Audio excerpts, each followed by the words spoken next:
कहते हैं मोक्षदा एकादशी के दिन श्री कृष्ण का ध्यान करने, जप तप करने से मोक्ष की प्राप्ति होती है। गीता का जो ज्ञान श्री कृष्ण ने अर्जुन को दिया था वो आज भी उतना ही महत्वपूर्ण है। चलिए अब जानते हैं कि कैसे इस दिन करें श्री कृष्ण की उपासना, और जो भक्त इस दिन व्रत ना रख पाए तो वो कैसे इस दिन ईश्वर की आराधना करें।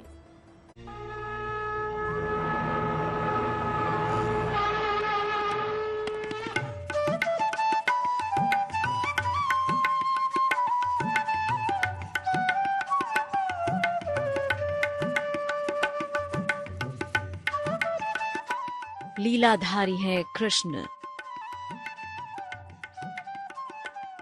इनकी दिव्य लीलाओं ने संसार को प्रेम और भक्ति का नया पाठ पढ़ाया। इनके बारे में ये भी कहते हैं कि केवल प्रेम से प्रसन्न हो जाते हैं भगवान कृष्ण। जिस तरह से अर्जुन ने भगवान श्री कृष्ण से गीता ज्ञान पाकर मोक्ष हासिल किया, उसी तरह से आप भी सच्चे मन से भगवान श्री कृष्ण की पूजा अर्चना करके उनसे मोक्ष प्राप्ति का वरदान मांग सकते हैं।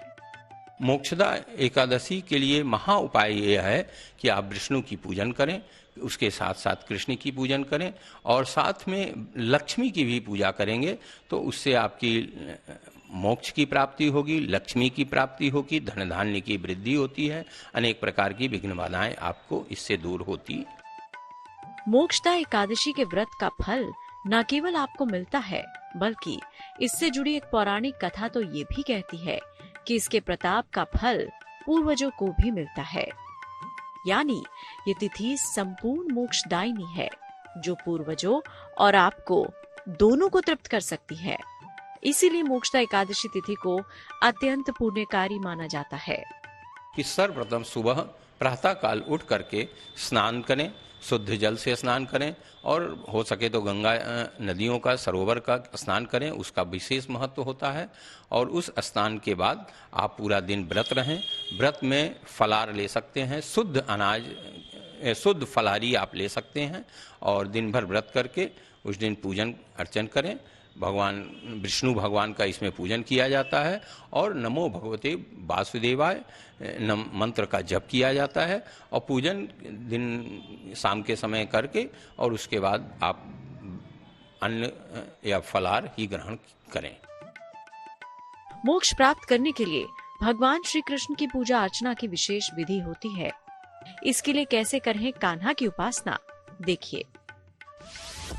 इस दिन सबसे पहले सुबह ही स्नान करके सूर्य देवता को अर्घ दें। इसके बाद पीले कपड़े पहनकर भगवान कृष्ण की पूजा करें।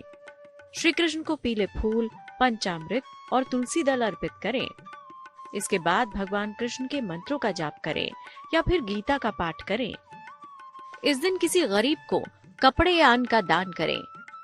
इस दिन निर्जल उपवास रखना सर्वोत्तम होता है। सेहत ठीक न हो तो फलाहार व्रत किया जा सकता है।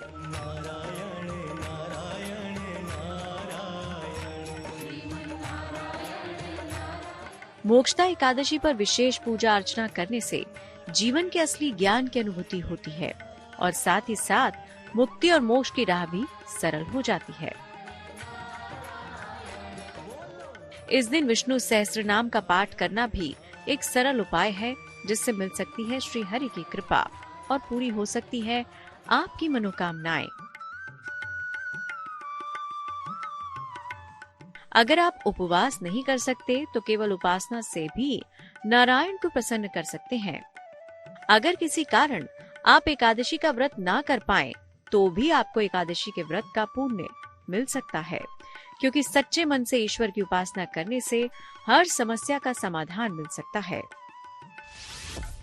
अगर एकादशी का व्रत नहीं रख पाए तो इस दिन अन्न और भारी भोजन खाने से परहेज करें और ज्यादा से ज्यादा समय ईश्वर की उपासना में लगाएं।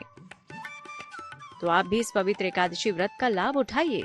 इन नियमों को अपनाकर आप भगवान विष्णु के स्वरूप श्री कृष्ण की पूजा अर्चना करेंगे तो इसका विशेष लाभ मिलेगा।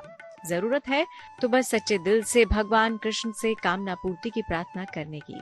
सच्ची श्रद्धा और पूर्ण विश्वास के साथ भक्ति करने पर जगत के पालनहार आपका भी कल्याण जरूर करेंगे।